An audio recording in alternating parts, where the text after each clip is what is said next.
Hi, everyone. Welcome to our Empowered Musician of the Month feature for June. I'm here with Emily Cox. She is a Hi. Yay! Hi, Emily. Emily is a multifaceted vocalist in the Chicago area. She's the managing director of Core Productions and the artistic director and founder of Cox Productions LLC. And she's here to speak with us today about some of her projects.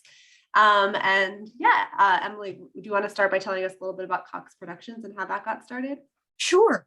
So I moved to the Chicagoland area in 2014, and I've sort of always been a crossover artist. I hate that word. I like to call myself a multifaceted artist. I like to write, I choreograph, I direct, I produce. So when I moved to Chicago, I was very excited because there's a very strong cabaret tradition here. There's also a really strong improv tradition in Chicago. So my idea was I wanted to start a company where I could actually brand myself as this multifaceted artist who wrote and directed and produced her own cabaret shows. I started as part of a series over at Davenport's, and since then I've just sort of expanded into this one-stop shop kind of creative consulting business. I started writing my first show, Swipe Left, in 2015. It was produced 3 times since then. We went on, did the Elgin Fringe Festival and the Chicago Fringe Festival. And that was really the beginning of me realizing that producing is a lot of fun. So as a singer, I sort of expanded my business. I now do everything from I'm a marketing consultant, I'm a branding consultant. I work with Core Productions as their managing director. So I'm doing the business side, I'm helping with guiding the strategy of what we're doing this year. But really, my passion lies in cabaret, writing these small individualized productions for people, for individuals, for other vocalists and singers who really want to find a way to express themselves as well as tell a story that they've got, after COVID or in their life or just along their artistic journey. It's been a lot of fun so far. Sorry, my unmute was stuck. Yeah, that sounds like a lot of fun, and it sounds just like you have a lot of talent and skills in lots of different areas. We always use this phrase correlating career. Does it feel like to you you're like a vocalist and then you have this correlating career, or is your career kind of all built into itself? Is there like how do all these different things that you do support your own artistry and your own well-being? Well, think about it like a vocalist who decides to study pedagogy and decides to start a studio. As a teacher, you are so much more informed about your instrument, right? You know more about it, which means you have more abilities. You can express yourself in different ways. You can use different colors and timbres that other artists maybe don't have as much access to because they haven't experimented or they haven't learned that facet of themselves and their personality and their instrument. I kind of think about it the same way as that. By learning how to run a company, by learning how to contract correctly, how to present a media packet, how to create something from the ground up, I'm really just strengthening my skills on stage.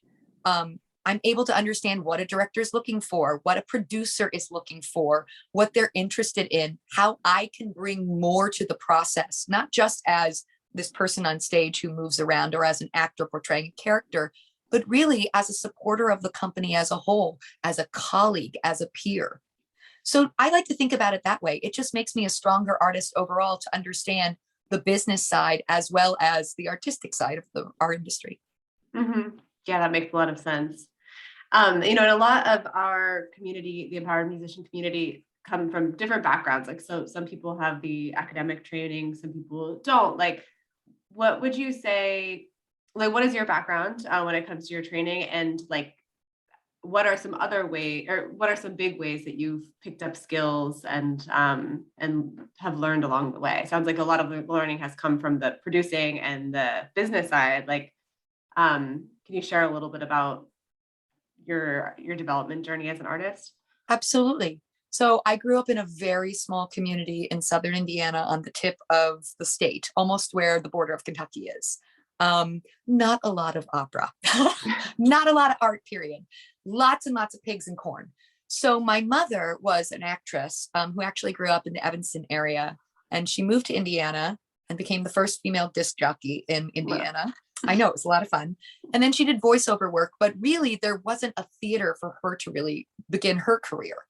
So she founded one. Later on in her career, she got together with several of the local theater enthusiasts, none of whom were trained in the industry or the business.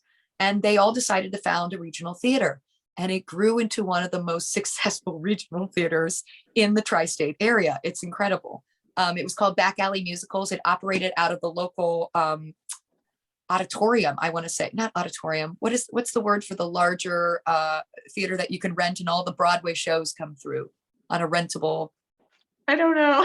Sorry, I haven't got It was like a 10,000 seat auditorium, and they would sell it out regularly. It was crazy. They were hiring musicians and orchestra members and artists from all over. And eventually it got to the point where they all got a little older and they decided they were done and they just shut it down.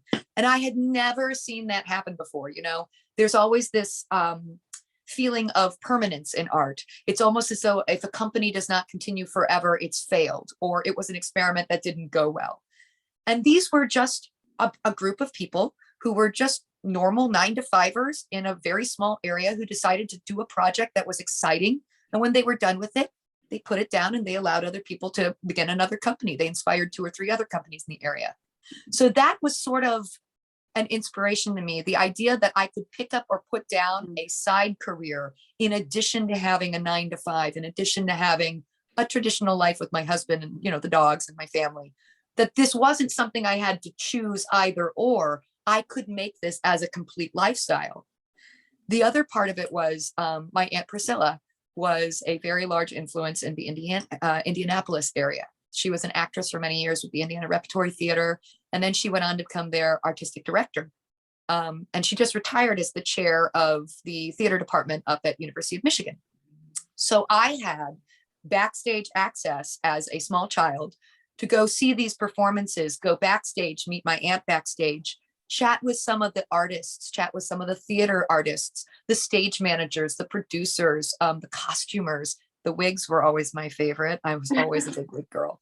But to kind of see the way that they worked and how they all kind of interwove it with one another. You know, we spend a lot of time as opera singers and vocalists kind of in a room in a basement. We really don't have the joy of putting together a project and really seeing where we fit with the moving pieces until Tech Week. So being able to go back throughout the entire production and sort of experience it, you know, as I was kind of sitting there in the audience watching all the rehearsals and going backstage, really kind of implanted a sense of this is how a business is run. This is how a theater chooses their season. This is how you learn about audience services and you learn about your audience that you're currently serving and how to predict what they're going to want next and how to anticipate their needs. All of that was sort of ingrained within me with this pig farmer work ethic that I grew up with. So when I moved to Chicago and I couldn't find what it is that I wanted to do, it was very natural for me to just go, well, all right, I'll just make it myself. No, that's really cool. You had some really strong role models in your life and in your family. You know, that's awesome that you had that. Yeah. Was there any one moment that you remember as a kid, like seeing a particular moment at rehearsal or a show or something that where you're like, yes, I want to do this? Or was it just always like, yeah? Yes. So they, IRT specialized in, my Aunt Priscilla actually wrote this production that they've done for like the last 20 years. Every Christmas, they do a 90-minute version of A Christmas Carol. No set whatsoever, except 4 feet deep of fake snow on the stage. So as a kid, watching them drop the snow, knowing that it's pieces of ground up plastic, knowing, you know, it's just plastic, it was such a magical moment for me every time they walked out on stage because it suddenly wasn't just plastic, it was snow. So understanding that suspension of belief and that illusion, even within the rehearsal process, turning on and off that magic, that really made an imprint on me. And it affects the way that I did my work going forward. I'm a very minimalist artist. I believe in like starting everything in a black box and just stripping things down to their bare minimum, really getting at the heart of the project that we're doing, the piece that we're doing, the story that we're telling, and why we're doing this, who we are hoping to serve by doing this story. That has really been groundbreaking in my career. Mm-hmm. yeah, really connecting with like what the essence of the, Yeah. And yeah, it started with a bunch of ground up snow on that's stage awesome. and just watching everybody walk on and off 3 or 4 times. But every time they walked on, it was like a light switch. Yeah, Just that moment of, oh, we can make this work, even yeah, with nothing. cool. Tell us about some of the work that you're doing at Core Productions, some of the new works in development. Yes. So we are actually doing all new works this year. I'm very excited. So right now for June, we have our Pride Month, which is a month-long concert that we're doing with composer Felix Gerard. He wrote a bunch of art songs. We're doing some premiere songs, but we are going to release them slowly over the course of the month as little snippets in our Instagram story. And then it's going to culminate at the end of the month on the 24th with a large scale full concert. So if you visit our Instagram, core, KOR_productions, you'll be able to catch little snippets here and there as we build the excitement. We're also going to be talking to the artists directly. So they're going to be able to give you an insight into their creative process, which I always think is exciting for audiences. So that's what we're doing for the month of June. We're also working, we just had a play reading, a staged play reading digitally of a brand new musical that we are developing with our local playwright, Christopher Kidder Morstrom, and our local composer, Jean. They are phenomenal. It is a female empowerment story of the myth of Atalanta called Arrows and Apples. It was amazing. We had people come together from all over the nation, and they just were really able to dig into the heart of these characters. And they really provided Christopher with a lot of insight into where he wants to take this story, and Jean into where the musical moments could happen. We were really excited that we were able to televise that process. I feel like a lot of the time new work is done behind doors, so nobody really knows, forgive the Chicago expression, how the sausage is made. And being able to bring that out in the open and show people this is how you start from beginning to end to make a process or make a new work is really exciting for me. It's just going to inspire people to try doing their own things and inspire new stories to be made. So I'm really excited to see where we go with that in the next year. We should have a reading with the music by the spring of 2023. So keep your eyes open for that. Great, thanks. And we'll share some of these links too. So most definitely, can find their way. Yeah.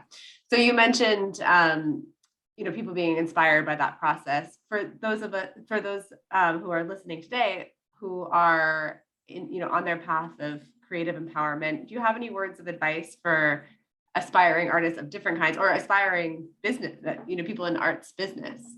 Yes. Do not let anybody tell you you have to be in a niche. That is old hat.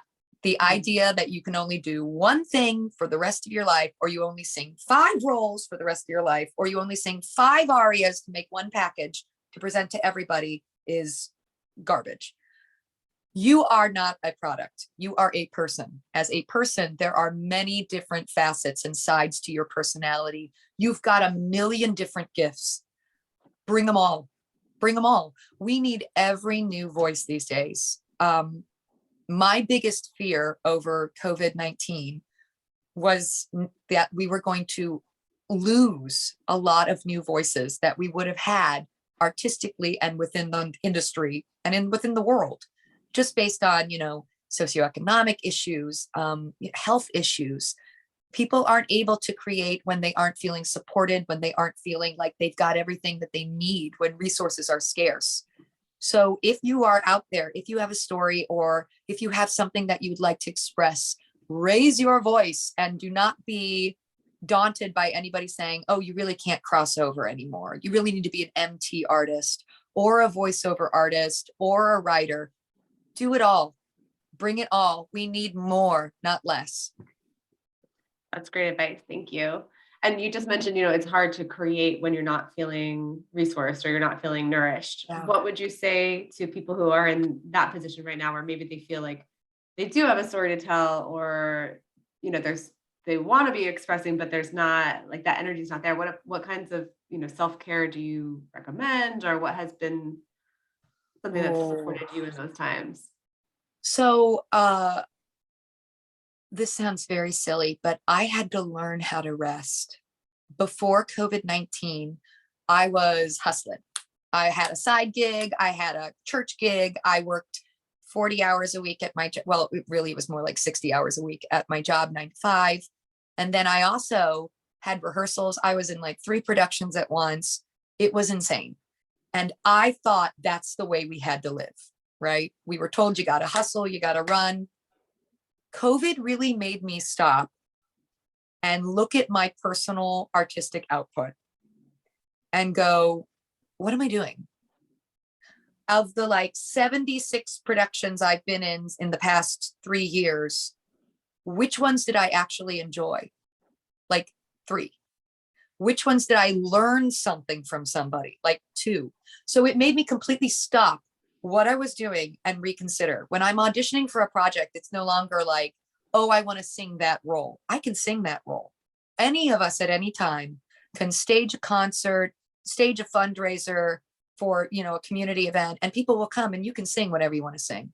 But why you're doing that, the impetus behind it is so much more important these days. So now I'm working when I audition for projects because I want to work with a director because I think they're fascinating, or because I really love this conductor and I really want to get to know them a little bit better in their style. There's a reason that I'm going. So even in the lulls in rehearsal when it's boring, I feel like I'm learning something. There's an impetus for me being there. That being said, I had to learn how to rest. We cannot run on empty all the time. And I feel like social media has made us all feel like if we're not working all the time, we're failing. I would really encourage everyone to remember social media is an art. This is coming from somebody who does it for a living. It is an art. You're not seeing everything.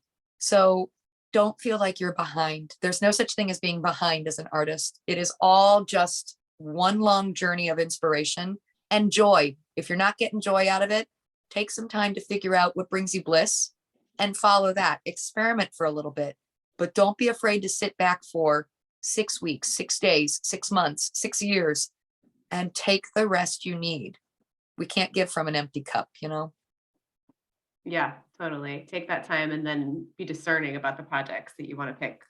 What's Yeah, going to actually light you up. And yeah. exactly. You can sing one role in 2 years and be so much more memorable to everyone around you if that was just fire, if that really just lit you up inside, as opposed to 20 roles that you were the comprimario and yeah, it was fine, but you were exhausted or you weren't yourself in the rehearsal process.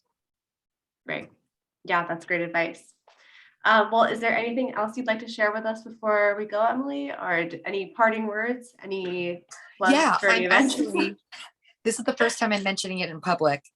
I'm actually, right before you call to interview me, I was working on a website for a brand new co-commission I'm doing with Daniel Felsenfeld, who is a composer out in New York, and B. Goodwin, who is a librettist and stage director out in LA. We are doing a piece about eating disorder awareness. Eating disorders have exploded during COVID. And I have personal experience with it. So does B, so does Daniel. And we just felt like this was something that we should talk about. So we are writing a song cycle that will be staged. And we are right now in the midst of, we're getting sponsorship, we're collecting funding for it. So that's great. But keep an eye out for that because we're going to do a lot of fundraising and we're going to do a lot of public performances to raise awareness about that.